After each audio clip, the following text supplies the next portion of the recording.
What's up, everybody? Welcome back to the Rebel Yankee Podcast, where it's God first, guts, and guns.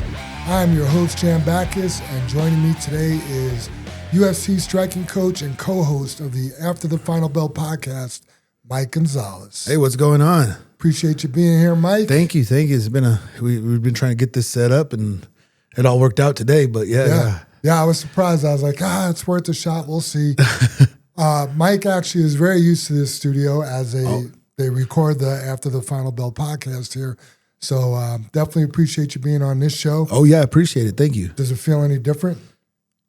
No, because my seat is, I could always, it's always set up, right? Because you're recorded there, and for me, I can always tell when somebody who was in my seat. But normally, I'm good to go now. That's funny. In addition to being a striking coach and the host of After the Final Bell, you are a husband. Mm-hmm. You're a father. Mm-hmm. I see you're a grandfather. Yeah, and you're a bull rider. Once, man, that was a good time. Oh, gee, if I could just. The scariest thing in my life, for sure. I was going to ask. So I'm going to jump ahead a little bit, but before you were a coach, you were a fighter at some level, right? Yeah, which is crazy because what's today? It doesn't say. I'm like the 24th, Today's right? The 24th, yeah. If I'm not mistaken, I think my first fight was January 27th, 2006. Okay. So 20 years ago. Wow. Yeah, it was my very first. And I had been training a whole year, and I really just actually just started training to get in shape. Gotcha. I don't like lifting weights. So my question to you though, Mike, is you stood across the ring from multiple people. Yeah. It's got to be scarier getting ready to jump on the back of a bull. Oh, I would rather fight again. Now, I would do the bull ride again, but the way that my mind did it, and once I got through it, I was like, this fighting's way easier. Why is fighting so scary or nerve wracking? It's like, this guy can, in fighting, sure, things can happen, but this guy can actually just step on me and I could die. Yeah. And it was weird because when I got in the chute, I felt his body swell up and it was like, okay, work time. Wow. And that is what really scared me. Is I was good. I was nervous, for sure, nerves. But the moment I sat down and I felt his body flex, I was like, oh, this is all muscles. What possessed you to do something like that? I've always wanted to do it. And back, there was a sponsor of JJ's that was called FYU Lifestyles. Okay. And they did extreme sports, like jumping out of planes and just a bunch of extreme things. Sure. And the lady that found us and reached out to us, her son was the owner of it, and he rode a bull. And we went to lunch. She took us to lunch one day, and we were just having a conversation. She's like, other than fighting, what's something you guys would like to try or do? And JJ didn't. I want to jump out of a plane or whatever. And she's like, you? I said, I've always wanted to ride a bull. And she's like, really? Wow. And there's people out there that'll be like, oh, I could set that up. And she's like, if I could set it up, will you do it? I said, sure, I'll do it.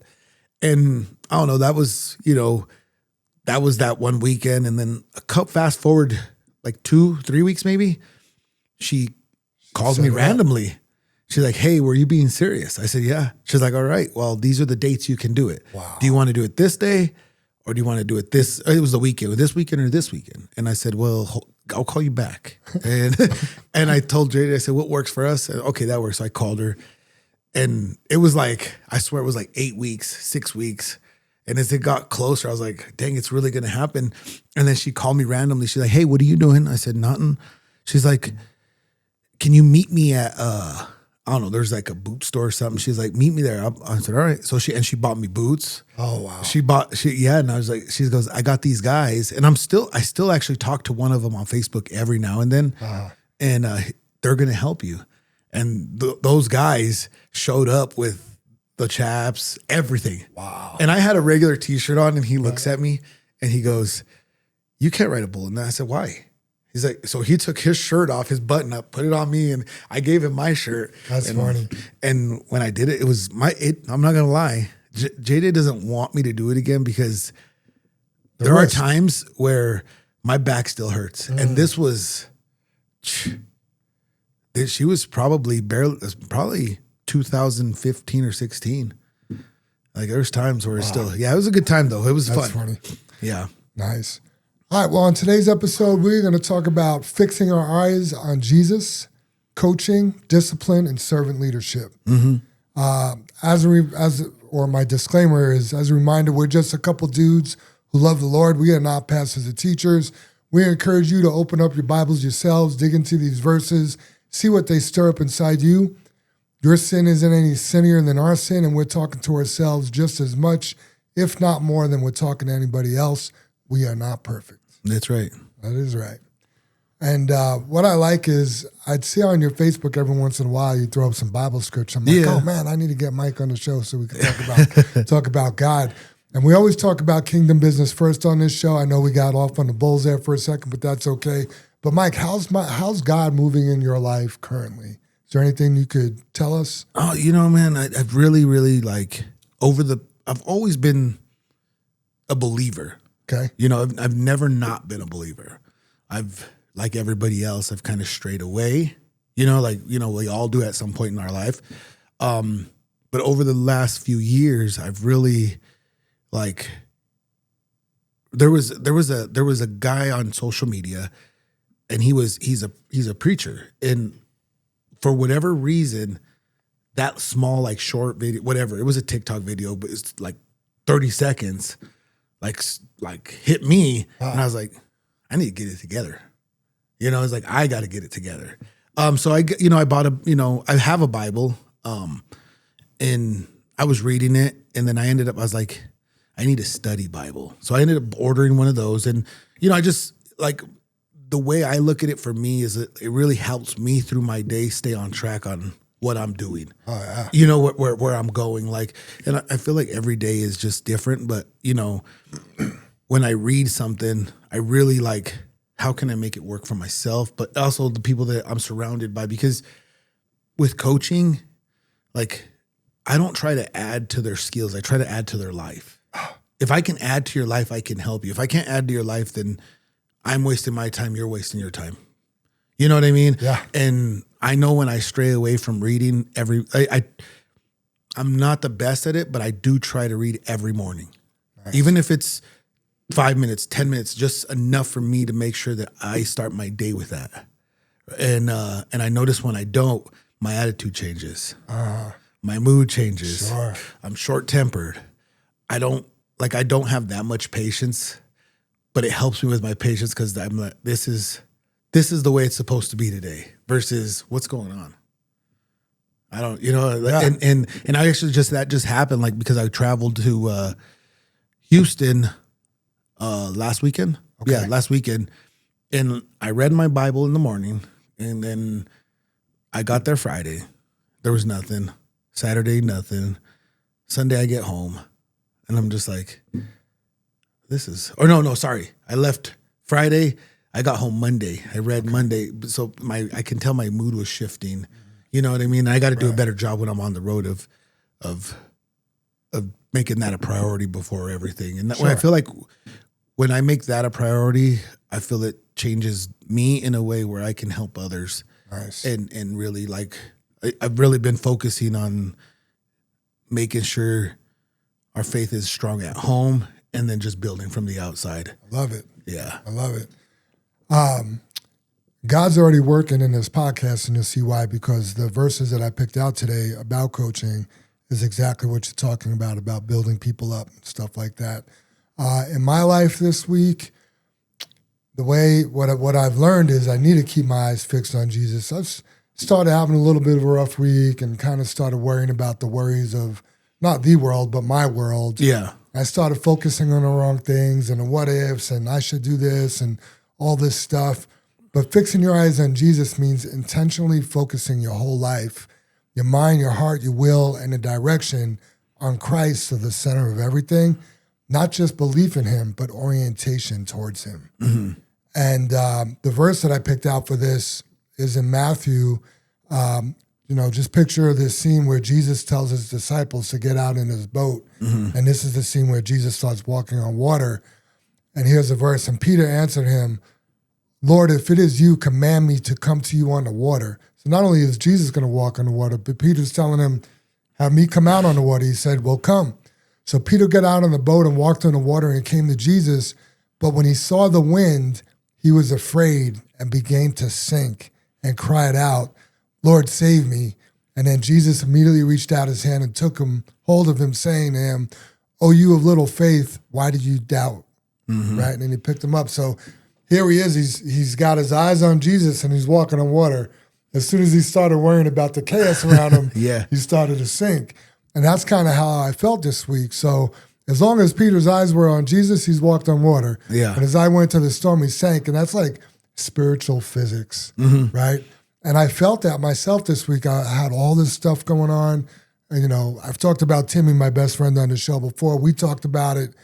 And then all of a sudden, I just started orientating myself towards God.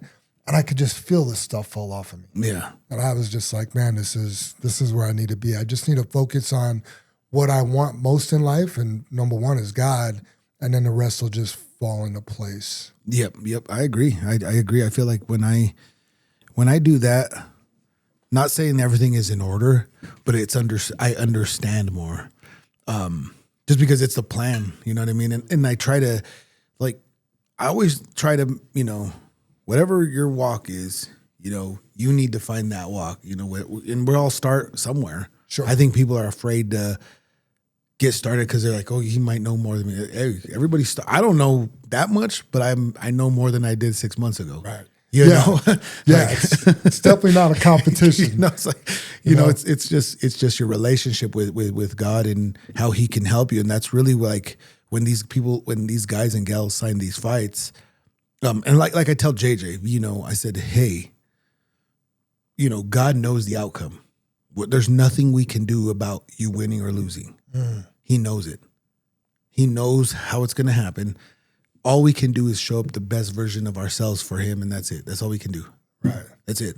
Everything else is out of our control. You know, and so true. And that's just kind of how I approach fights, and I really try to instill that in the guys. And you know, there are some guys that are, and I always, man, I like the reason why I feel like, you know, my calling is not, right now in this moment is to coach, but I always gravitate towards the broken, you know, because like when you got it all together, it's cool to help you, but it's like, it's not that challenging for me. And what I mean by broken is like, you have skills, but when you leave that door, I think you're lost.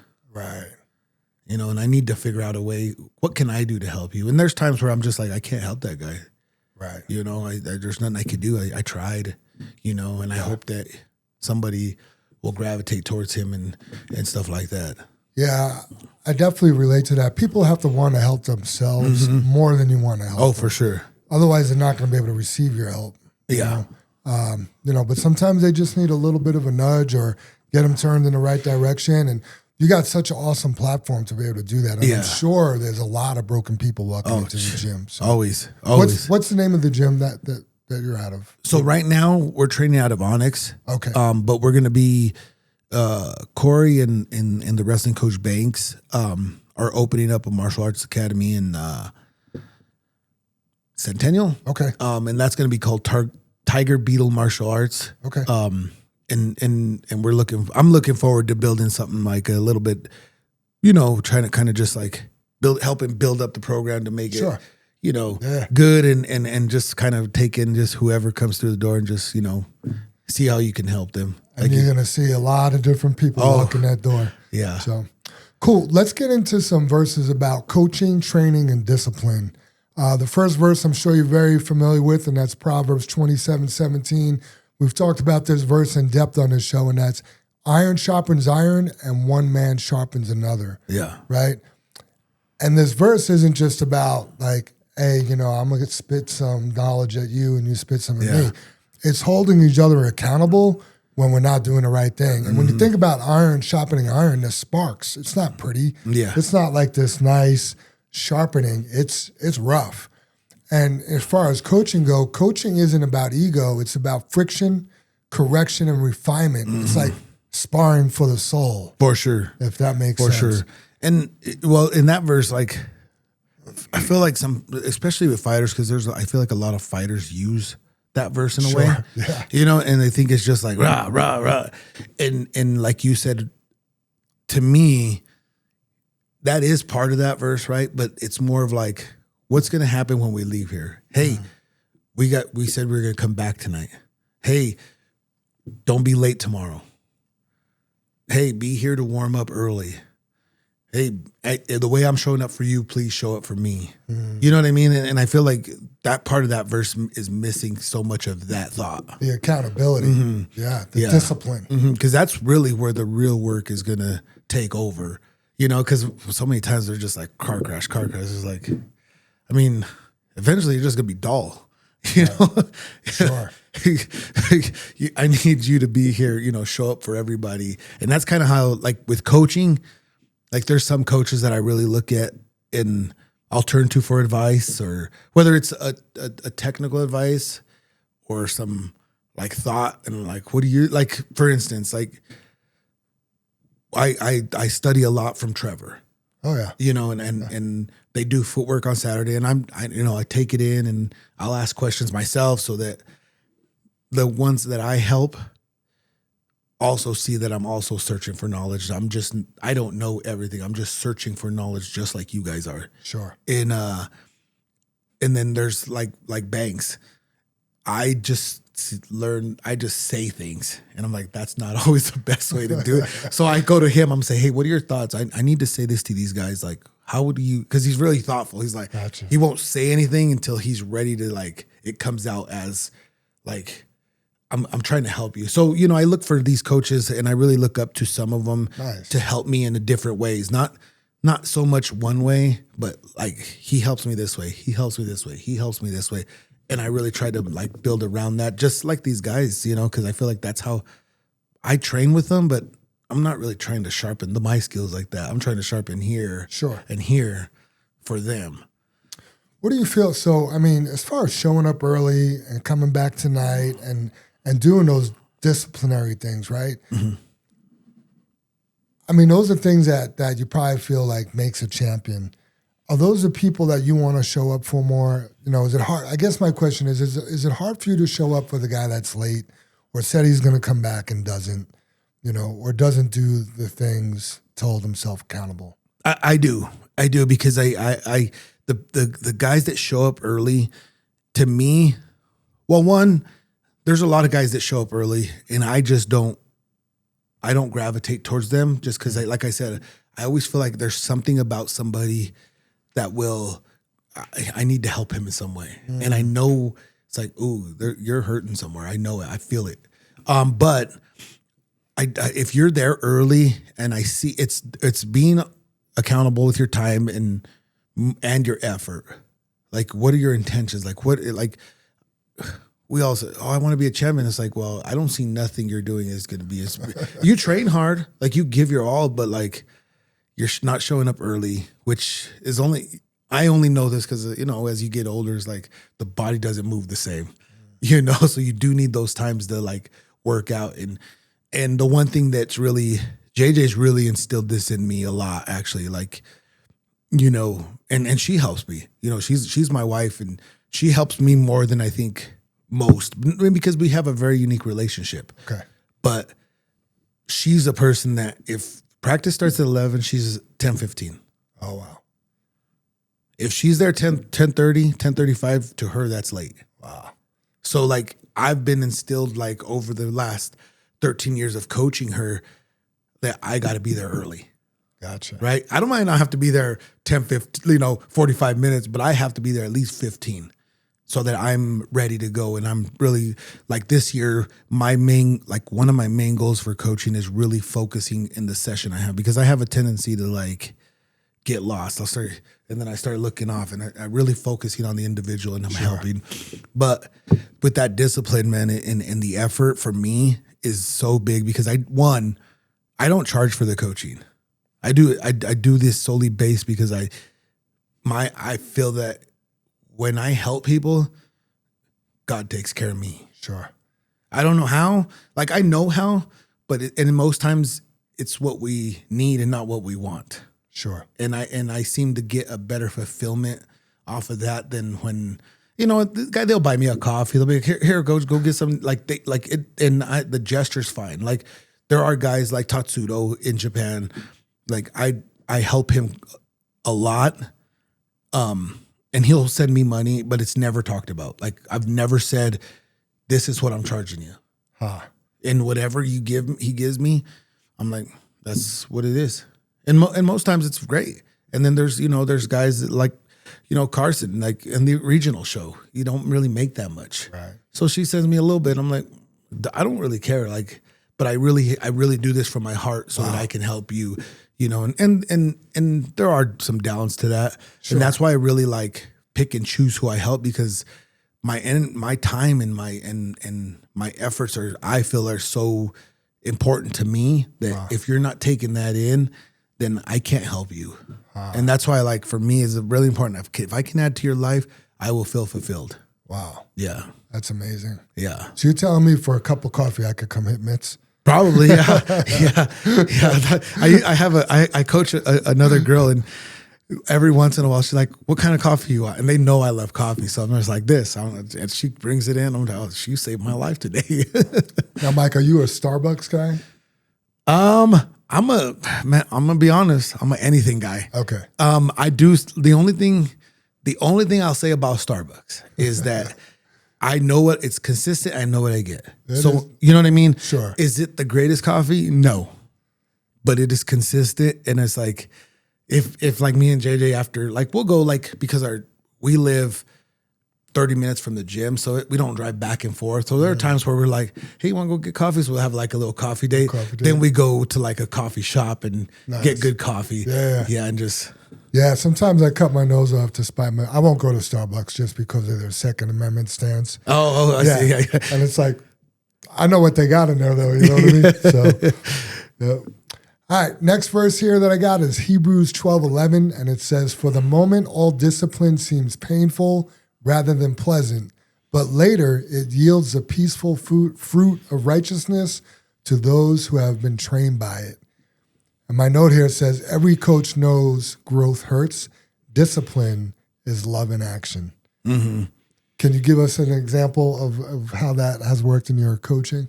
The discipline is love in action. Like, it's, it hurts your fighter, but you also know it's good for them. Well, for me, the discipline is, there's a kid I coach, and he came to me, and I don't coach him like, I coach him, but I am not his head coach. Okay. I am not his, like, Corey and Banks are his coaches, like that, so for me, I don't ever step on toes. Like, who's your coach?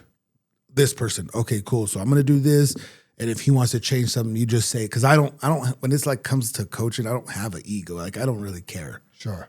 But, so he came to me and he said, hey, this is, I want to do this. I want to hit and knock somebody out. And I said, okay, why? Like, why do you want to do that? We all do that, but I don't really, like, if you want to just hit hard, just to hit hard, and you have no reasoning, to me, that makes no sense to me. But he gave me like a whole spiel. And I was like, all right, let's do that. Let's work on it then. I said, I'm going to be honest with you though. I do a lot of things that don't make sense. I said, it's going to be frustrating. It's going to be repetitive. And for about 4.5 weeks, we did the same thing every session. Yeah. His knuckles were beat up. His body was tired. And what happened? He got a knockout in the first round. Wow. So it's those growth pains especially for this kid. Like, he's a very, he's young, he's very good.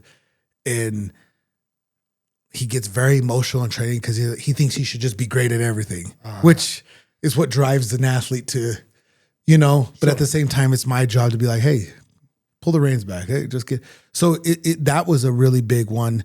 Tatsuda was another one when he fought his, not this last one with Brandon Moreno, but the one before, he fought a kid from South Korea, and there's a combination he hit him with, and it was double right hand, and we worked on that for 6 weeks, and we did some other stuff, but a main thing we were doing is some double punching on the same side so that we can follow up, right? And I ended up posting. I'm a very like secretive guy when it comes to training. Like I don't like to post anything. Right. It's a mind thing for me. Like, oh, they're gonna know what we're doing. Probably not, but it's a mind thing for me. Sure. And this one I actually, you know, if you go back on my Instagram, you'll see me post on him. And then if you watched his fight, he hit him with the same exact thing. So it's just a repetitive. You know, I don't do a bunch of like, hey, we're going to do these fancy combinations. I'm more of like, hey, this is what works. This is what we need. So it's like, it's going to be boring. And that's what part of my discipline and my like, for myself, like my pain and growth is making myself do that too. Sure. Because that's when I start to get lost. I'm like, this is boring, man. I'm tired of doing this with this guy. Sure. You know, so I also have to just keep going just the same as they do, because you could ask Trevor, there's a lot of things I do that make no sense. And that's part of the trust thing, but that's also part of like my plan on how I vision doing this. Yeah. Yeah. Now, how's the guy from, you said Tatsudo, is that how you pronounce his name? How did he find you? So he was training, his first stop, he was in Japan, and his manager, he was training and everything. His manager brought him out to Vegas. He didn't like it. And then he went back, and then he has a friend here that is like he works for a company in Japan. So he travels quite a bit back and forth. Okay. He knows Tatsudo, and he ended up talking Tatsudo coming out to Denver to train. And Tatsudo was actually training here, I want to say probably a year before. I talked to him like, hey, you know, because I talk to everybody. I love to talk to people. And he was sparring with a bunch of people, and out of the blue one day, about a year in, out of the blue, he's like, hey, coach, and I'm like, hey, how are you? How you been? With broken English, he says, I want you to help me. And I said, okay, like what do you need? You know, do you need, like, what are you talking about? I want you to coach me when I'm here. I said, all right. So that's how we got started working. And like I said, I don't really, like, I think money ruins a bunch of things. You know what I mean? Sure. And so that's why with fighters, I don't really talk about money. Like whatever you give me, I appreciate, but I don't charge for nothing I do.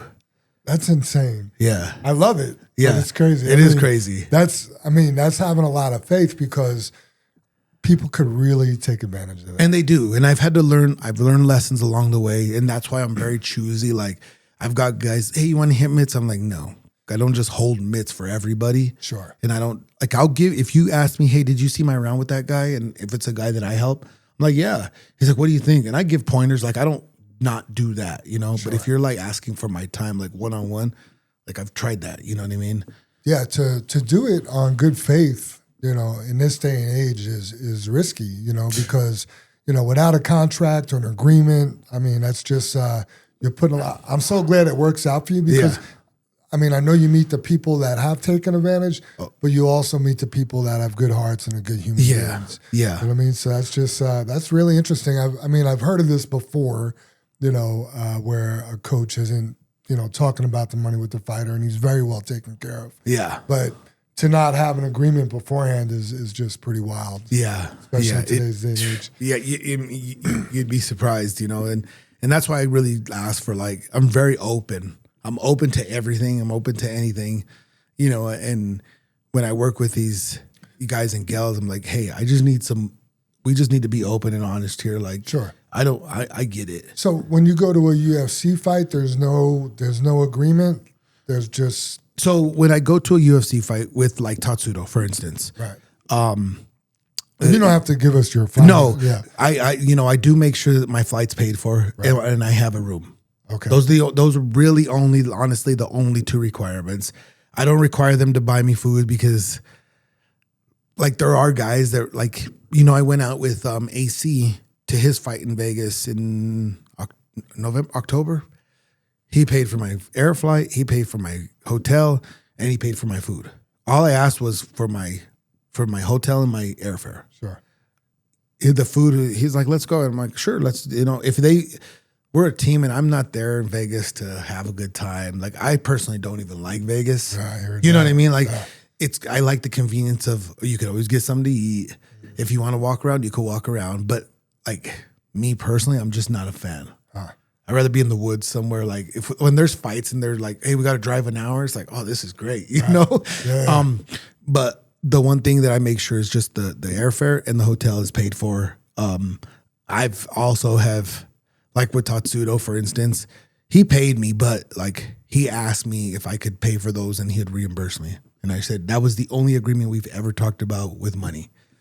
And I said, yeah, no problem. So he wanted to get his purse before he paid. Yeah, which I mean, I get, because he, you know, I'm assuming it's expensive because when he comes out here to train, he comes out here for 6 weeks. Right.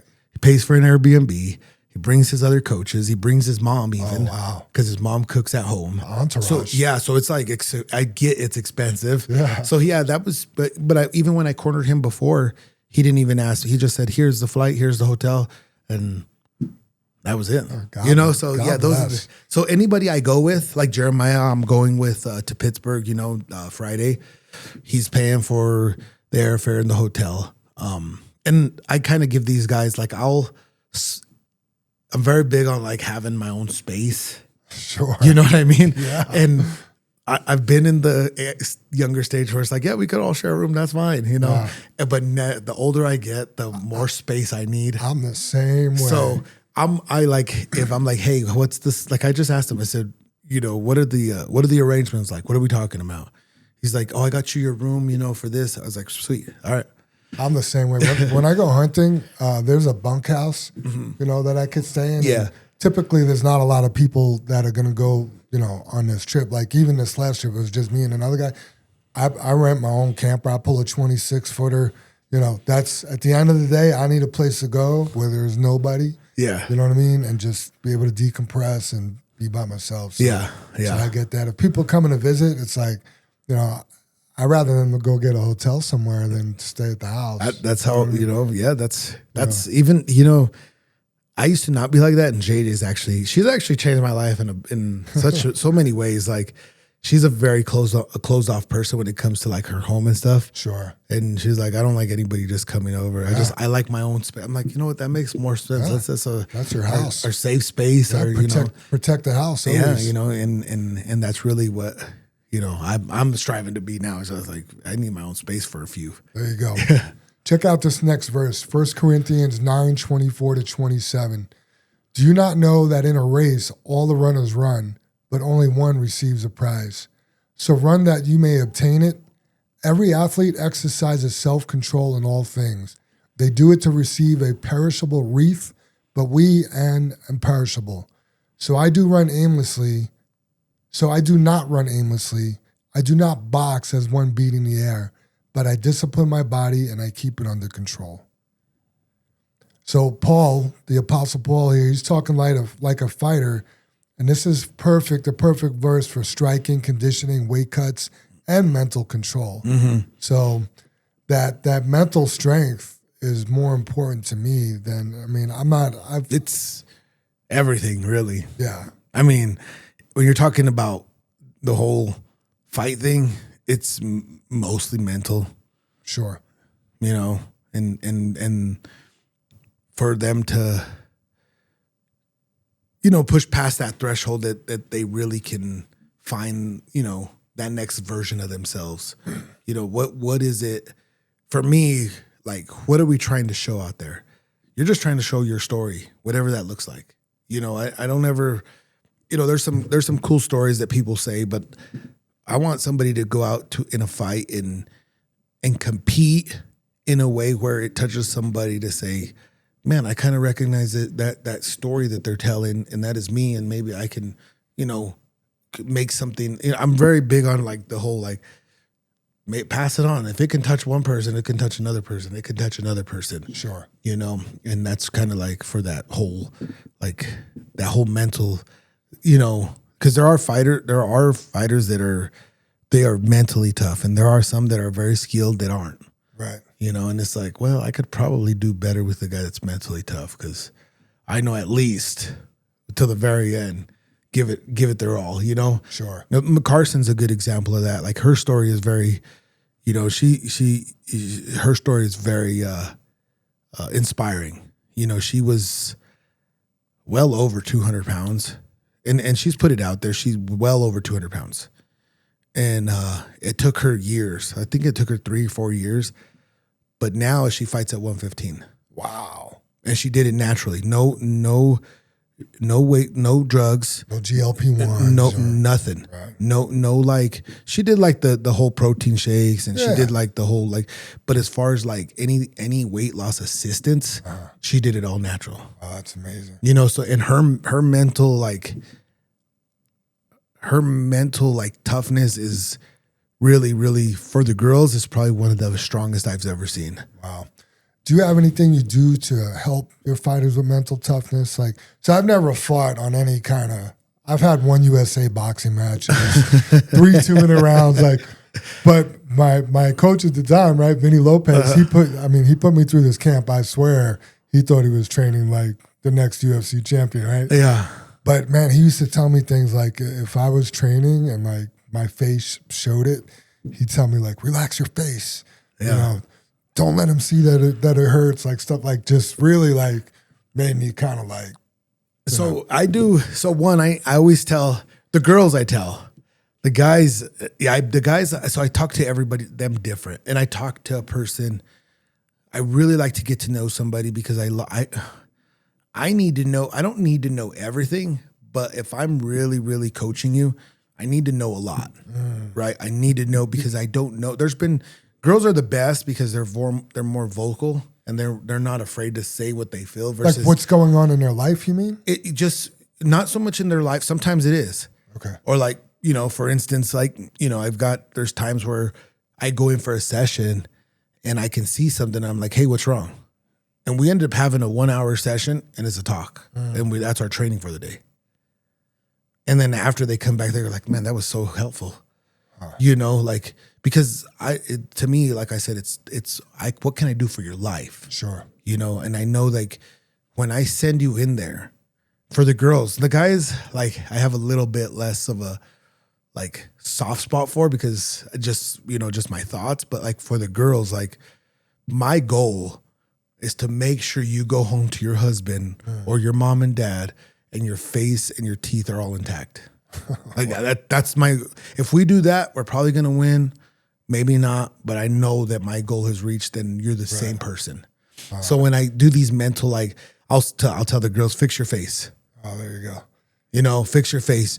I do a lot of like things on purpose when it comes to like certain like holds and certain like positions that I know they don't like. Certain like Carson hates to have her legs bent. So it's like, we'll do like, you're going to get strong, but it's more to make sure you know, like you can do it for 15 minutes. So I do those kind of like little like things that I pick at them. And I really try to push those aspects and with body language. What does your body language look like? I don't care if you're tired. Right. What does it look like? Sure. Does it look like you're tired? You're just warmed up. You know, if you could, if you're exhausted and it looks like you're not even warmed up and you're great, then it's fine. Right. But if you're looking like you're just like, we have to fix that. So I really, really, really, really body language for me, especially in sparring. Like I don't care how you do in sparring. Like I'm not big on, oh, you did great today. Like everything's working. I'm more worried about what does your body language look like? What does it look like when you're doing these kinds of things? That's what I want to fix. That's what techniques we're going to work on. Those are the things we're going to do. I don't care if you won all 5 rounds. That's pointless to me. We need to win the week. You know, like I always say, you only got to be good for 15 minutes. You don't got to be good today. You know, the fight's in 3 weeks. You know, if I got a guy that's fighting in 3 weeks and it's like, this isn't working, I'm saying, don't need to. It needs to work on whatever, February 13th or whatever it is. It doesn't need to work today. Sure. You know, so those are the mental battles they face. But for me working on it, I really try to make them do things that they don't want to do that I know just like where I can see that language change. Sure. And the faster I can, hey, you like JJ, this is what we're going to do today. You know, and one of the things she hates is like when I'm like, hey, we're just going to punch nonstop for how long? I don't know. And she hates to not know the time. That's where her mental battle starts to come in. Like if she knows that she could knock it out, if I say we're doing 10, we're going to do 10 reps, boom, boom. But if I say, hey, we're going to do these reps and I don't tell her, she hates it. And that's the mental battle, you know? How long? Yeah. Forever. Yeah, forever. You know, and I'm the king of one more. Because I don't like, I'm not going to lie, I lose track of numbers, like 5. And they're like, that was 5. Oh, one more. We're just going to go one more. You know, even ask, you could ask Trevor, it's like one more. I'm the king of one more because I'm just like, we can do one more, you know? Absolutely. How old are your kids? So my oldest daughter's 27. Oh, wow. And then I have a 22-year-old or 23-year-old, going to be a 22-year-old, and then an 18-year-old. Gotcha. All girls. Gotcha. So here's a verse about training kids, and it's Proverbs 22:6, and it says, train up a child in the way he should go. Even when he is old, he will not depart from it. And from a coaching standpoint, that like teaches legacy beyond wins and losses. Mm-hmm. Yeah. That's a good one. I'll send that one to you. Yeah, send that one to me. Absolutely. Yeah. I've really like, especially now that my kids get older and now I got grandkids. How old are they? So let's see. The oldest is 4. And then my other daughter has 3 actually. So, and she's, I think, I don't get to see them much. I think she's 3. The other one's 2. I have a granddaughter that was actually 7 months. Yeah. Oh, wow. Born in May. So however many months that Sure. is. And then my other daughter just had my first grandson. Oh, that's awesome. So big family. Yeah. This like, it's good because I mean now I have a bunch of patience because they just come over. I just love on them. I just try to, you know. But I really like fighting has taken a lot from my kids. Sure. The only thing that's ever made me feel good about like the whole fighting and being away from my kids is my older daughter told me, and this wasn't until probably like a couple years ago, is like, if you work hard at something, no matter what, you can get there. And that's the only thing that I will say that really helped me. I'm like, oh, this is, at least she sees that. Sure. Because I missed, like, I'm different now compared to when I was younger. I missed a lot of things because of the fighting. Sure.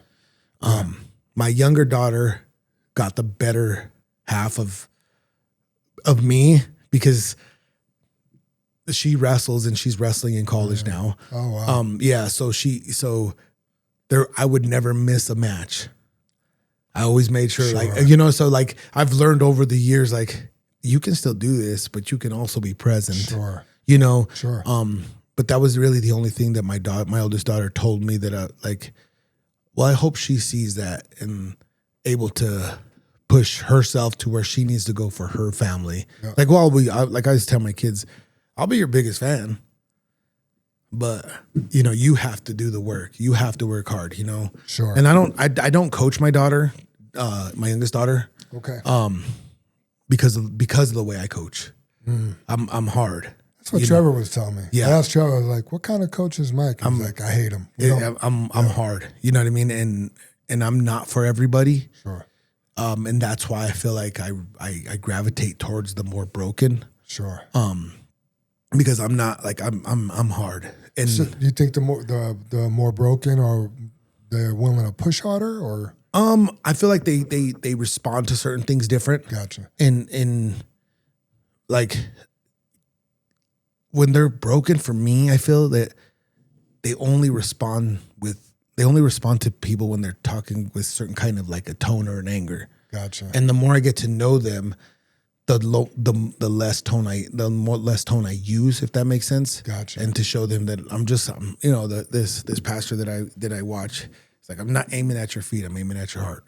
I like that. You know, like that I'm just aiming here. And the more I get to know them, the more they see like, oh, okay, he's just mean, but this is what we need. And then it starts to turn. It starts to turn. But yeah, and so my daughter, I try to like be her biggest fan and because then I can give her that good criticism back. Hey, well, I think this is what you're not doing good. Right. This is what you are doing good. You know, you're not doing this. instead of me being, because I did try to help her, and I'm just like, and JJ's the one, JJ's been a really, really good like bonus mom to her. Sure. And helped me more than she knows. But really, like, she'll pull me aside. She's like, hey, you cannot say that. Oh, hey, you can't do this. I'm just like, yes. Like, you can talk, because I don't like, I'm stern with her too, and like Coach JJ, because that, for me, that's my biggest like accomplishment as a coach, because as an amateur, I started with her as an amateur to all the way to where she's at now. Sure. So I am very, very hard and stern on her. And there are times where she's like, hey, you can coach me like that because I get it. You cannot talk to her like that. And I'm like, you're right. So I try to be more of a, yes, everything is good. And then when she's like, hey, Dad, I don't feel good about this. Like, why am I?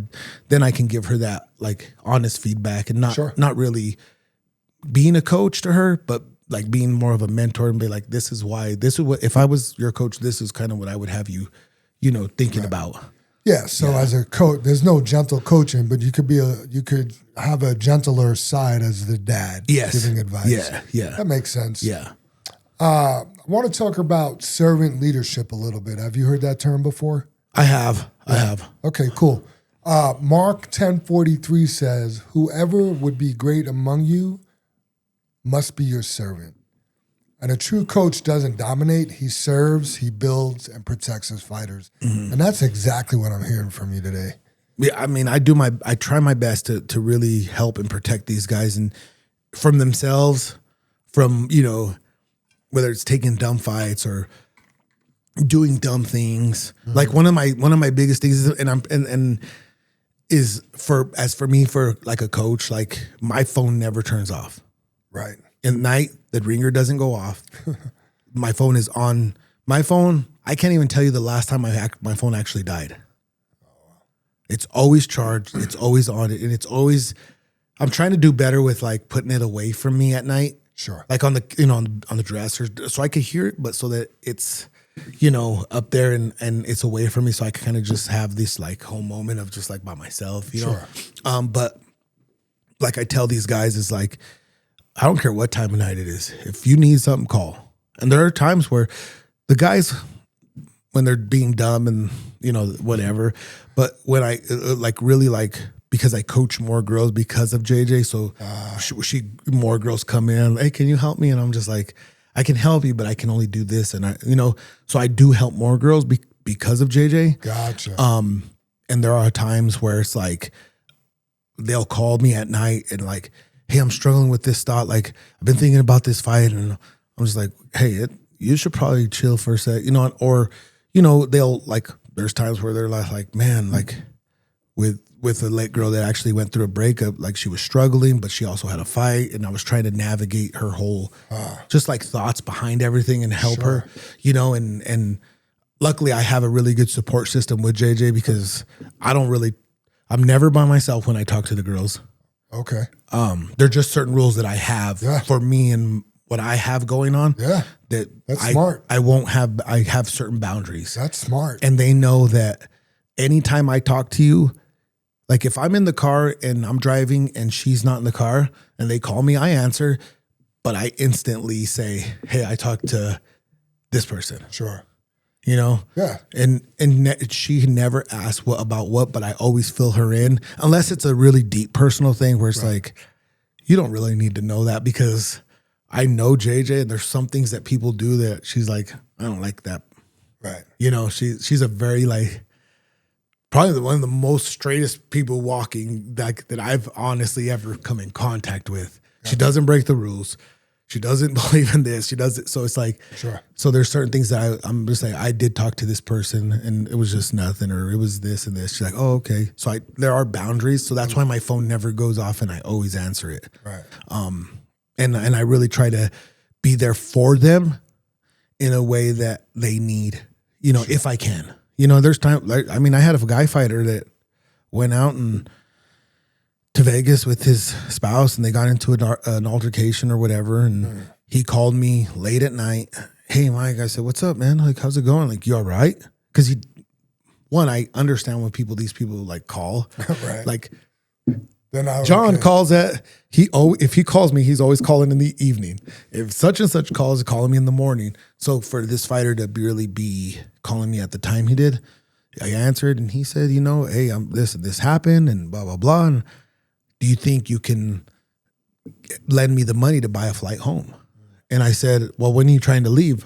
Like right now, if I could. And I said, well, it's going to be expensive. He's like, yeah, I know. So I ended up getting on the thing, getting him a flight home. And so I put my time, I've put my money, just to kind of help these guys really, like, that's my whole goal is like to help people. Like that's always what I've felt my calling is. Yeah. My calling is, and I don't think fighting will be it forever. Sure. I think right now just God has me in a spot where this is where I need to be. And I think helping people he'll put me in another spot eventually. Yeah, your mission field right now is in the MMA game or fight game, but it's always going to be in your backyard. Whatever you're involved in is going to be your mission field. And that's what's so great about people like you is wherever you go, there's going to be people that need you. Yeah. You know? A couple more verses here, and then I want to get into some more personal stuff with you. John 13:14 says, if I then, your Lord and teacher, have washed your feet, you also are to wash one another's feet. And that's the greatest leader in history, choosing humility. And that's like, there's real authority in that kind of humility. And I see you like resonating that in the way you approach your whole fight. Yeah. You know, and right now, like we're in a spot where, you know, I mean, you've been around the fight, so it's always been a political thing, and these people don't like these people, or these people they break up, or so we're kind of in our own thing. Not that it's bad. It's just it was time to move on, and they're opening our another academy, and Trevor has us in the building, in Onyx, and like I'm cleaning the mats and I'm doing a bunch because. Like I want these guys and girls to know that I'm no better than you. Sure. You take care of me, I'll take care of you. Yeah. You know what I mean? And I normally I'm a coach, so I try to like do as much as I can. Like I always try to say, like for JJ, when it's her fight camp, like and we have our talks, you know, like what do you need from me? What can I do to be better for you? Sure. For this fight camp, you know? And there's certain, like, she'll be like, I need you to do this. I need you. There are times when you get mad and I need you to be more of a husband than a coach and, you know, things like that. And I'm like, oh, you're right. But I always say, hey, your job is to train and compete. Whatever else you need, I got it. Wash dishes, wash clothes, whatever. We're a team here. I'll take care of it. Rest. If I'm saying rest, the only time I get mad and I don't get angry, but I really get very stern is when she's like, I'm tired. I'm going to say rest. What does that mean? I don't know. Read a book, watch a show, lay down. Sure. Or there's times where I'm just like, hey, get that phone out of your hand right now. It's not, I mean, social media is good, but I feel like it's more bad than it is good. Sure. Because society doesn't know how to use it the correct way. I'm guilty of it too. I start posting a bunch of random things, or I start, you know, but I really try to like help and so that you can see what you need to do for your team when it's not your fight, you know. And I'm not saying, and that's the thing is like I try to teach these guys. I get you're fighting and I get you just fought. I don't need you to come in here and spar, but I do need you to come in here and be encouraging. Sure. I do need you to come in here and not saying clean the mats, but if you see your guy that's fighting and you already fought, why don't you clean the mats? Right. Why don't you, you know, so, and that's why that's that whole, back to the whole iron sharpens iron thing. It's like, hey, we're all helping here. And I really try to, the leadership that I have working with me, like the other coaches, they're like, Banks is the top because like, he's a very like strict, like not strict in a bad way, but like, this is how it's going. If this is what I said we're doing this and we're not going to waver. I'm more of like all over. Like I can waver, and then I don't know if you know Valor. Do you know Valor? Oh, Caballero. Yeah, I mean I remember him. Okay, so back in the day. He's the jiu-jitsu coach that works very close with JJ. Like he's if Banks is here and I'm here, he's here in the middle. Okay. You know, so that's JJ's out when she needs to complain about me or she needs to complain about Banks. Like, that's her guy to, like, I need to talk to Valor. so. That's funny. Last verse I got here is Philippians 2:3-4. Do nothing from selfish ambition or conceit, but in humility count others more significant than yourselves, that each of you look not only to his own interests, but also to the interests of others. And man, coaching is stewardship, not just self-promotion. And that's exactly, like when I told you, when you started talking, I'm like, oh man, because I just picked these verses this morning. Crazy. Yeah, it talk about God's perfect timing. And he picked these verses for today, right? But yeah, I think that sums everything up that we're talking about. Yeah. It really hits a nail on the head. Trevor always, gets on me about this, but I'm very big on not taking pictures after fights. I don't care about the shine. I don't care about who helped. Like, I feel that I don't put my name out there, and it's not out there as much because I'm not in the pictures. It's funny you say that because, this morning I woke up and I'm like, God, I got Mike coming on the show, and I'll stalk somebody. Yeah. You know what I mean? And I had to text Trevor and Kristen. I'm like, hey man, like Mike flies like right below the radar. Is there any funny, like anything you could tell me about him? You know what I mean? Because you're not putting yourself out there like that. You're not, very, flamboyant and like spotlight on me at all. So. Yeah, no, I try to fly as low as the radar as I can. And don't get me wrong, like there are people that reach out like because of the UFC, like with, I got Tatsuda, I got JJ, I've helped a couple others. And they're like, who helps you? And that's how I kind of get some of the key people coming rolling in. And like, I don't care if you're in the UFC and I don't care if it's your amateur debut. I'm going to treat you the same as, that's awesome. as you know what I mean? Because I don't do this for pictures. Don't get me wrong. I take my thing after a fight for myself is I take a selfie of whoever's there with us. Gotcha. And that's for me. Like I'll post it sometimes, but for me, it's more for me than it is for anybody. Gotcha. And it's a memory that I have for me. Just like I take a lot of pictures with my camera. Sure. And people are like, you don't ever post them? I'm like, no, they're for me. They're just things that I see in just the things I see. But yeah, I try to fly low so that everybody else can get the shine that they deserve and that they've worked hard for. Like, I don't care. I really don't care about that. I know you said thank you to me. So that's enough because God recognizes you said thank you and that's it. Nice. So did you grow up fighting or how did you get into fighting? I didn't. So I played football. I played all the like typical sports. I always wanted to box, but my mom was like, that's too dangerous, which probably as a kid is probably dangerous. Sure. But no, man, I was really, really like always wanted to try it. And I met this guy I was working with at the time. And he was working for another company, but they just kind of like subleased a little area. And he was building, he worked for telecom. So he was building like cell towers. Okay. So this was back when they first started building cell towers for everywhere. So I was in charge of the shipping program. So I was, getting the quotes for him and we became really cool buddies and we would go to lunch together and he's like, hey, I'm doing, I think he said it was Krav Maga, which I didn't know. I knew jiu-jitsu because I always watched UFC. I have always watched the UFC. Okay. But I never was doing jiu-jitsu. I never did striking, never did nothing. And he's like, Krav Maga. I'm like, what is that? And he started, so fast forward a few months, he's like, hey, there's this MMA show. It was the Kickdown. Oh, okay. And he's like, you want to go? I was like, well, when is it? I was like, yeah, let's go. So he's like, we made a day of it. He picked me up he's like, I'll pick you up. We'll go get lunch or dinner or whatever, and we'll go. And I was like this, and I was really overweight. And like I said, I don't like lifting weights. But I was really overweight, and I met one of the referees, which was the coach, and I started talking to him. He's like, I have a gym over here. Come by, stop by, check it out. Was it Tom Johnson? No, it was Keith. Oh, Keith Smelson. Yeah. And I was like, all right. So I went, checked it out. I said, this is great. Because I got a workout, I got tired, and I had fun. And everybody that was there, I mean, he threw me, like, this was 2005. he threw me into spar right away. So I sparred with Donald Cerrone. I sparred with, I got beat up. Sure. I had no winning. I got beat up. I just learned how to survive that day.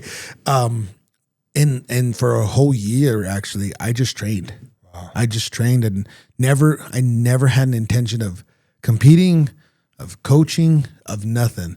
And actually, a whole year passed by and we were talking, me and Keith. And I said, everybody was fighting around me. I said, I think I want to fight. And he's like, why? Because I had told him I don't want to. Huh. And he's like, I said, honestly, I just want to see if this works that you're teaching me. Huh. And he's like, all right. So he had a show coming up like in 6-7 weeks or whatever it was. He's like, well, I got you this matchup. I was like, all right. So I trained. I thought I was training. Sure. I was in better shape than actually when I started, but I wasn't in nowhere near of what I know now. Sure. And I won, and I was like, I've never done drugs. And that moment, there was like some like level of excitement and happiness. And I told people, I was like, oh, that's the same feeling these people get from drugs as I get. The endorphins. Yeah, the adrenaline. Which I don't understand it because I don't do it, but it makes sense to me. Of like, dang, this is, and even the next fight, I ended up going out there. I fought like 6 months later. I lost, and I got those same like. It sucked because I lost, but at the same time, it was just like you did it. I did it. It was oh man, I can't wait to do it again, And I started training. I started, kept training, and then life, and then I strayed away, and then I went to a boxing gym because I really wanted to box. And that was like really what I wanted to do. After I competed in MMA, I wanted to box.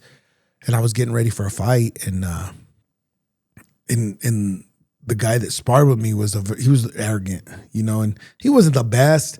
So he hit me good and he knew it. And yeah, I got you. And I tried to hit him so hard and I ended up dislocating my shoulder. I had to get my whole rotator cuff repaired and everything. Damn. So I was out, and then I was going through a rough patch, and I met this guy who actually became a really good buddy of mine. And I mean, he's since passed away because he was older and he had some issues from like he was in the Gulf War. So he was like, I don't know. But we were having a talk one day, and he looked at me and he's like, you need to get your shit together. And I was like, why? I thought he's like, this is why. And he ended up taking me back to the MMA gym. Oh, wow. And then that's when I ended up meeting JJ. Gotcha. So he's really the whole reason why I met her. Huh. Or, and then I ended up, I got back to training. I loved training. I told Keith again, I said, hey, I think I want to just have one more. Huh. He's like, just one? He's like, I said, just one. I don't want anything else. And at this time, JJ was training and we fought on the same card. And were you guys together already? No, okay. we were just teammates. We weren't even friends yet. Gotcha. And at that time, she was really the only girl, and a lot of the guys didn't like sparring with her. And I was just like, whatever, I'll just work with anybody.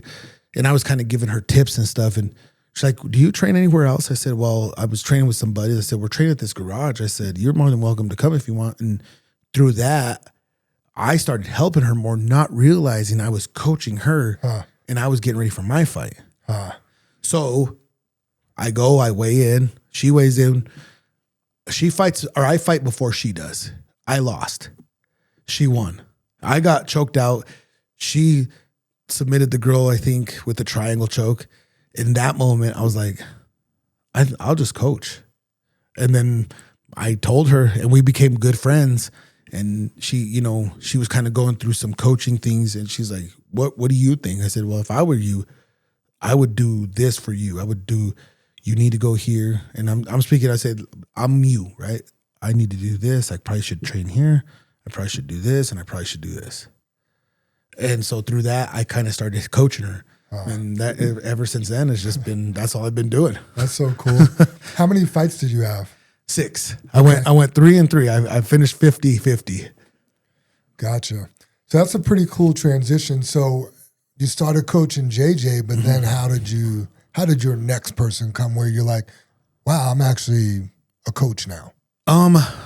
So I started coaching her, and I was only coaching her for the longest time. And then probably, let's see, she turned pro in 2014. I would want to say probably 2013, I got some opportunities to help on a fight team. Okay. And I was still learning. Like I said, I messed a lot up. And then through that, that's where I met Trevor. And I started really like, I was coaching, but I really was like these guys and girls that competed, they really gave me an opportunity to learn. Like they don't, like I screwed a lot up, you know, and we won. I feel like we won a lot, but I screwed a lot up because I didn't give them the best that I could. I gave them my best what I could for that, but I should have been studying more. I should have been doing things more. And it was really when JJ actually went to the UFC is when I really got pushed to help better people, which was scary for me because now I'm really helping people that are very skilled fight other very skilled fighters. Sure. And that was really like that last fight with Tatsudo in December against Moreno. Like there was a moment where I was like thinking, and she knows what I'm thinking, you know, so she'll always check on me and she'll like, hey, what's wrong? I said, nothing. She's like, yeah, there is. What's wrong? And I said, I'm stressed about this fight. She's like, why? I said, other than you, this has been my biggest test. This is my biggest test I have. I've never had something. So I said, I'm very nervous I don't want to screw it up. I want to win, but I don't want to screw it up to a point where she's like, you're going to do just fine. And I did just fine, but it's just like, I still get those nerves. I don't want to screw, but it was really after she got into the UFC that I was able to get some better opportunities, next level. Yeah. Gotcha. What does it take for you to put your name on somebody? You know, you was telling me earlier you're kind of picky about who you would want to work with. Like, what does it take? Like, somebody comes to you, who do they got to be? What kind of characteristics or character traits do they have to have for you to be like, yeah, I'll put my name on? So it takes me, like, I always do this whole trial thing. Like, I'll work with you. Like, okay, we vibe together a little bit. Like, I can help you. Like, we seem to be meshing pretty well, but I don't really make a choice till after that first fight we're together. Like I'll go with you to the fight. I'll help you out, whatever you need. After those things, I can figure out what kind of person you are. You know what I mean? Like I'm a very on loyalty and faithfulness. And like there's certain things that I think about people, like, for instance, because the fight games can be very messy. Like, if you're not faithful to the people at home, you're never going to be faithful and loyal to me. Wow. And never trusting to me. Huh. And that is one of the biggest ones that I have is like, if I hear you like speaking a certain way about your wife or your kids, wow, or, hey, coach, and only because I've messed this up, I don't want other people to mess this up, right? I get that I screwed it up, but my job is to make sure that you don't mess this up. Hey, coach, like I can't make it to training because I got to go see my kid do this. Like, you should probably miss training. Right. I know that because later on you're gonna pay for that. Sure. And I've paid for it, so let's just teach you this lesson. Or like, you know what I mean? Like there's certain things about the way you treat people in fight camp. Like you could have those good characteristics. And I've been with people on fights where they are rude to people. There's a guy that I helped that we went up to a fight, and the people around him, he was never rude to me. Because I've told these guys, if you treat me a certain way that I don't like and I don't treat you like that, trust me, I got enough money to get on a plane and go home. And you be out there by yourself. Like don't like I will not regret it one bit. Sure. So they don't treat me like this. But I've seen them treat and when you treat other people a certain way that I don't like, because I know that in my heart it's not right, that's a characteristic that I won't work with you. You know, if I see that you struggle, because we all struggle. Sure. We all can snap. We all can, lash out. We're not perfect, and I'm like, oh, that's not that person. Like, what was bothering you? Well, this and this. And I can deal with that. Right. but I've seen enough of like these certain things that That's who you are. That's who you are. I can't. I if you need help, I got you, but I can't help you the way you think I can help you. So have you had a firefighters before, and how do you do that? There's a guy that I've only ever had, like, always had a mutual like thing where it's been very good. There is one where I had to have a talk, and I always talk to fighters after the fight, whether we win or we lose, because to me, it's not about the fight. It's about everything leading up to the fight. What did our training look like? Why was our training like this? Like, oh, you miss weight. So what was it like at home? Did you just not cook? Did you go out to eat? Like, what was the problem? So I always have these like hard talks, really. Sure. And they're easy off wins because everybody's excited, right? But it's like, but there was a guy that I actually I said, hey, Caleb, and he's also, he does study, and he is a man of faith a little bit, he's a little out there sometimes with certain things, but he is a man of faith. And I told him, I said, man, I said, listen, I like you and I want to keep liking you. I can't help you. If I keep helping you, I'm not going to like you and you're not going to like me. And I would rather you like me and I like you. Sure. And that's how that split up happened. Yeah. Yeah. I'm not, because I try to do things the right way and give you my best, and I show up every day giving you my best. And if you're fighting and I really help you, I'll meet you at any time. There's been times I've met fighters at 4 a.m. Wow. There's been times I met fighters, at 10 or 11. I open my home to certain fighters. I always like to think of my home as a safe spot. Not very many people know where I live. And that's for a reason, because I've always had this thought of like, what if somebody needs help that they just need to get away from somebody, or like, just like a whole, like if I've got a girl fighter that needs to get away from an abusive boyfriend, like, you can come to my house, but you're probably going to be the only one that you've only ever been there once. Right. Nobody's going to find you, So I always have this like thought of like, so very, very, very few people, and it's not even my say yes, it's JJ's. Like, I'm like, there's certain things that she's such a patient with me and she lets me do whatever. But there are certain things that I will always run by her. Sure. And that is one of them. Hey, do you think this person can come over and would work? I'm not that person. Okay. I don't even question it, but because I trust her. I trust that she's making the right choice. There are people like Carson.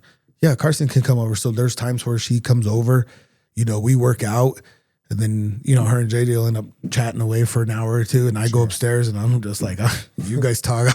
I'm done. I'm going to bed. Sure. Yeah. How many fighters are you currently coaching? Right now, let's see. I have 1, 2, 3, 4, 5. If you count Tatsudo, it's 6. Okay. I do coach him. Like, he sends me stuff. We talk, but that's more of like spurts. Like, it's not a whole consistent. Sure. Yeah. And then out of the 6, how many are in the big show? 2. Okay. So my I have 2 that are the big show, and trying to hold this whole journey of getting these fighters up there. Yeah, I mean, yeah, 6 doesn't sound like a lot, but it sounds like a lot. And for me, it is. Like, I do a lot of hands-on stuff. Sure. Like everything I do is hands-on. I don't do classes. I don't run a class. Everything's one-on-one. Oh, gotcha. So my time is filled. Like, that's why when I'm like, they'll hit me up sometimes, and they're like, the reason I like working with the 6 that I have is they're very understanding and respectful of my time and my thoughts. Yeah. Is that if I'm struggling someday, like my body hurts or there's something, I would say, hey man, can we push this back to like tomorrow? Yeah, no problem. Right. I never get like, I never once have I ever gotten for that from any of them. Yeah. They know there's a reason. Yeah, for sure. So as a coach, how do you balance pushing athletes hard while still serving them as people? Oh, that's a tough one. Because I know Trevor told me when he's in camp, or when he was in camp with you, he was like, yeah, we just aren't friends for. Yeah, that's a tough one. I try to have fun, but if I always give and I've learned over the course of the years is that I always give a heads up. Hey, this one's going to be tough. all right, I'm just going to let you know. Like, I don't give a heads up the day of. Right. It's always like, like if I work with somebody on Monday, I'll give them a heads up Friday after sparring. Oh, gotcha. So they can adjust their week. And if it's going to be tough, maybe I need to rest. Maybe I need to, I don't know, whatever. That I need, like, I always try to give a heads up. Hey, this one is going to be very tough. So remember, I'm just trying to push you to be the best version of yourself. And I always tell this about the fighters because I'm pretty lucky. Like, 2 of them are in the big show, but the other ones are very skilled. Like, I'm actually fairly, like, there's an amateur, there's a couple pros, and they're very skilled fighters. Nice. So I'm pretty lucky. So, like, and I always tell them, if you knew what I knew about you, you would probably be unstoppable. Like, it would be very hard to beat you. So that's what I always try to say. Remember, I'm just trying to get the best version of you. So if you hear me, carrying on, or I'm just out there yelling, I'm doing it for a purpose. So I always try to give them a heads up, because it is very hard. Like, the guys, not so much, because I always say the girls think it's funny, but it's like the guys, I'm just like, sometimes we're just lost out there. We're just bam, don't pay attention. The girls is the ones I have to be careful with, because they're more in tune with the way that they feel and the way that they express. And I'm just like, hey, remember, I care about you. I want you to win, and so I need to get the best version of it. So this one's going to be tough. So it's hard though. Yeah. To me, that's that discipline hurting part. Yeah. How do you help fighters embrace that instead of running from it? Like, I kind of just pick at it, actually, myself, and I don't even know if that's the right way to do it, but I will constantly pick at that. If I see that you're struggling with a certain thing, we won't move on from it until I see, like, not you don't have to change, but I need to see just a tad bit. Okay, this is working. And then it's like a reward. Like, okay, now we'll do something else. That's cool. We'll do this. That's cool. But if I see that you're just running from certain things, like, we will do this until, and JJ, I've done that with her for a long time. Like, there's times where, like, we're good at it now. And I always tell people, like, they're like, oh man, I'm dating this girl fighter. I'm like, or I'm dating this guy. Don't do it. You guys don't, I know you and I know him, and I know it's not going to work because I know you guys. Like, I've had to learn on the job, really. And there's not too many of us. So I'm constantly learning on the job, right? There's a few of us that coach their spouses at the highest level, but there's not very many, because there's not very many guys that can put their wife into a fight, let alone, I would imagine a few things. Number one, having your wife out there and being concerned, right, is one thing. Being a coach and being a hard coach, but then being able to be a husband at home, I mean, that's a juggling act. Oh, and I mean, what makes me being able to be a caring and loving coach to the rest of them is because I've had to learn with JG on, I can be hard on you, but as soon as we hit that door, I'm no longer coach. Gotcha. You know what I mean? Like I always, on the way home from if I know it's mostly when we have tough sessions, not with me, because she has a heads up on what we're going to do. Right. But like with her other coach, Valor, and with Banks, like, they tell me, I don't tell her what they're doing, but she's like, they tell me, we're very communicative with how we do things. Hey, this one's going to be a really hard one. And like, she'll cry sometimes, and I see the session, so I know how it went. Right. But as soon as we hit that door, I've learned to be like, how was your day? And she's like, and there were times where she's like, you know how it was. I said, no, you're not hearing what I'm asking you. I'm checking in with you. I have a perception of how your day went. I don't know how your day went. And so, like, those kind of like conversations, and like, hey, or she's like, they said this. I'm like, yeah, screw them. Don't listen to them. Right. Like, I'm on her side in that aspect. And that's kind of how I've like be able to like care and love these guys, is as soon as that bell rings and it's done. Right. Hey, I'm your friend now. I'm still it's like you're coach. Punching in and punching out. But hey, that sucked. I'm mad at you. I'm like, why? And we just start joking, and I can really pull that out of them in that way, because they know that my time is limited, and And I really try to give my best. So like, I just need your focus here so that after this, we can have a good time. Sure. And that's really like, that's been my biggest thing is like, how do I care about these guys and show them that I care? And I can be hard on them. Right. Because but I mean, the Lord knows. He's like, hey, if you need somebody to get on him, tell Mike get on him, because I'll get on him quick. And they all know that about me. And then there's other times where it's like, hey, I'm not going to say this nice. You go say it. That's funny. At what point did you realize you're not just training fighters, but you're actually like shaping people? Oh, early on. Yeah. Early on in my coaching is that, and that's because I've had a few times where people like end up doing better and they end up leaving and not fighting. Really? And they do better in life and they do better in like different things that they can do. Or they end up, fixing life at home. It was a good balance because, like this whole training and fighting thing, it takes so much from your family that so many people end up in broken homes. It's like, and that's not what we want to do here. So like my balance is like, hey, really big. Like I can't train today because I'm taking my wife out. Cool. Go have fun. Right. You know what I mean? We're going to work tomorrow, but go have fun. I don't care what you do. Like it's none of my business that you and your wife are going out to dinner or a movie or whatever. I'm going to go hang out with my kids. Cool. Go. Or I'm going to go do this. Or so I'm very big on the whole like balance thing that when this is all over, I try to coach the way I would like to be coached. That's how I like my thought process. Sure. And I wish I had one football coach that like really like I resonated with, and I really like, he gave me some good advice. And there's still things that I do the way that I push people because of the way he pushed. And I was a kid, I wasn't an adult. So the way he pushed us in a way. So I really like, I just want you to have one thing that I helped you with so that you can go to your next, whatever that is. I like that. Yeah. What do you think something the fans never see about being a coach at the highest level? Oh man, the stuff that happens after the in the gym, outside the gym when you have to deal with the things you deal with as a coach. There's a lot of things that I deal with that people just, because fighting, I always feel like coaching and fighting and is very like an intimate thing between a coach and a fighter. You got to trust.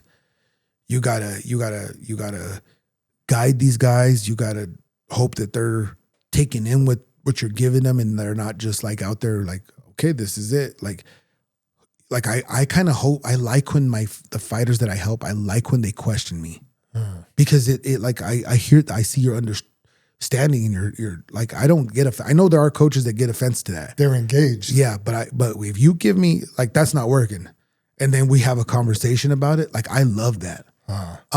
But like for me to like, for this intimate thing to like have this trust, like people don't have no idea the conversations you have outside the gym with these guys on their thoughts, on the issues that they're facing. Sure. Like whatever it is, like, man, I'm hurting, like nothing's going good. And it's like, this is all I got. Or, you're just trying to talk them off that ledge.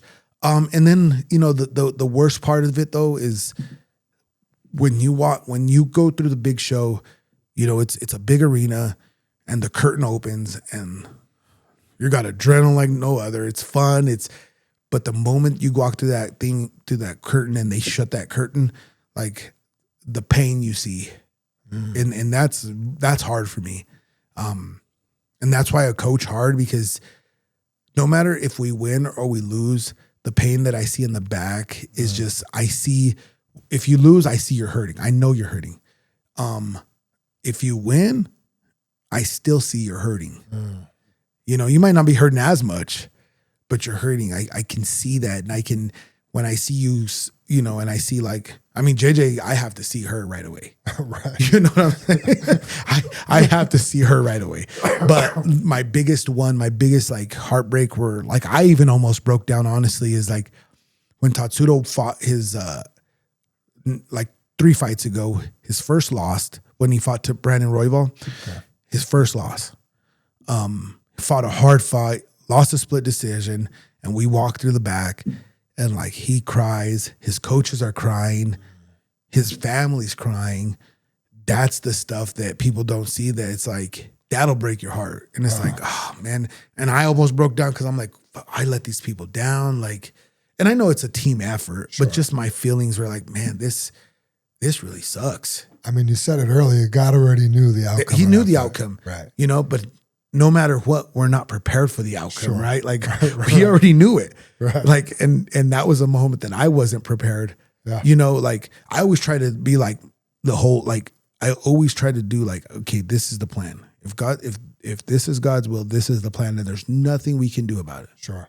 His plan's better than ours. Absolutely. Right? Whether it's good or whether you think it's good or it's bad, it's better than ours. 100%. And I really like can focus in on that most times, but that one, I kind of lost track of that. And I was like, man, this sucks. So it's really the whole like, and I always have this thing like when I coach and I tell people, and like I'm big on like not bringing your family to coaching to practice. Like I know they do, people do. There's certain things that you're going to see that you might not like. Oh, the family members? Yeah. Ooh. There's certain things that I'm going to do probably or say in a way where they're going to get it, but you're not going to get it. You know, so I don't really like, I just really, like, I don't care if they bring them. I'm more of my kids don't go to the gym. Gotcha. My youngest daughter, she'll go, but she doesn't like it. She likes watching them. She's just not interested.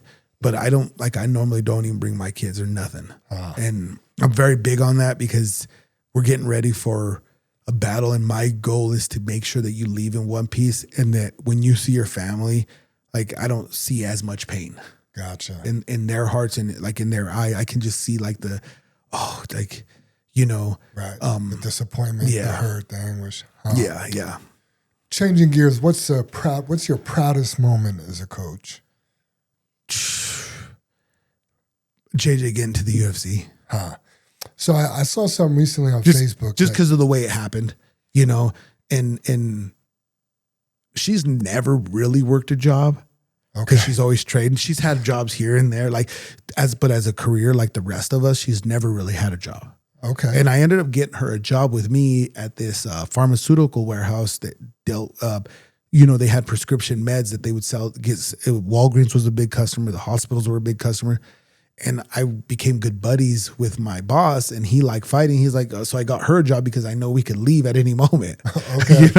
So I ended up having to leave one day early, and she called me, and she's like, hey, I'm like, she's like, I'm walking home. And I said, why? I left. I said, why? I'm fighting next week. I said, no, you're not. Because at that time, people called me for her to fight. Gotcha. Sean Shelby called her. She's like, yeah, Sean Shelby called me and said, if I want to fight next week. I said, we're fighting. Wow. And that's how I found out. I was like, not that we made it, because we still had to win fights. We still had to make sure like she's like always, like I always say, like you want to get into the UFC in hindsight is very easy. Staying in the UFC is hard because you're fighting the best in the world every time.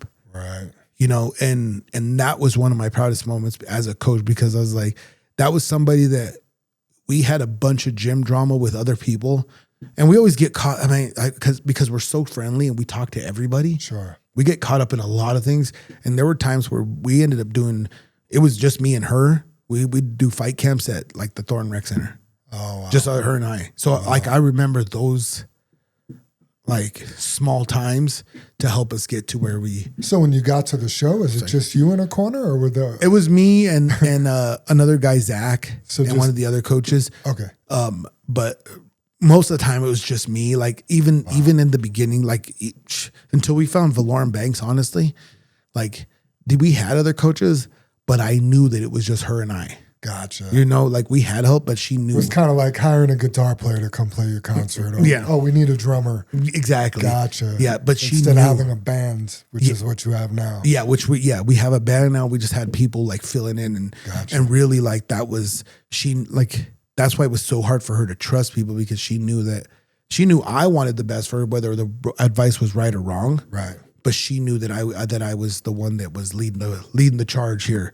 You know, she has a really good saying, like, a fighters will ask her, like, what do you think, what would you give? She goes, find somebody that you trust to boss you around. Oh, like, who would you trust to boss you around? And like, that's a hard question. Nobody. right. That's who you need to find that coach. Yeah. Gotcha.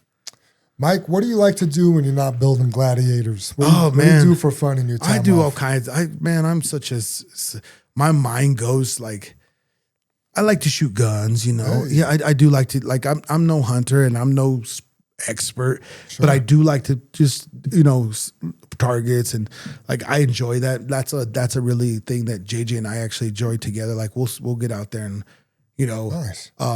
You like handguns or rifles or everything? I like everything. Okay. You know,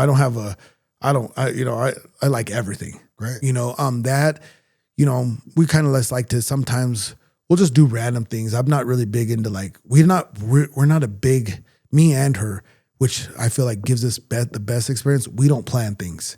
We don't plan vacations. We've only planned one vacation, only because it was expensive. And that was when we went to Italy. Nice. But other than like going places, we don't plan things. So we're just like, hey, you want to go? And it's like, we find something cheap and it's like, yep, let's do it. Wow. And so it's just like those little things and I really enjoy spending time.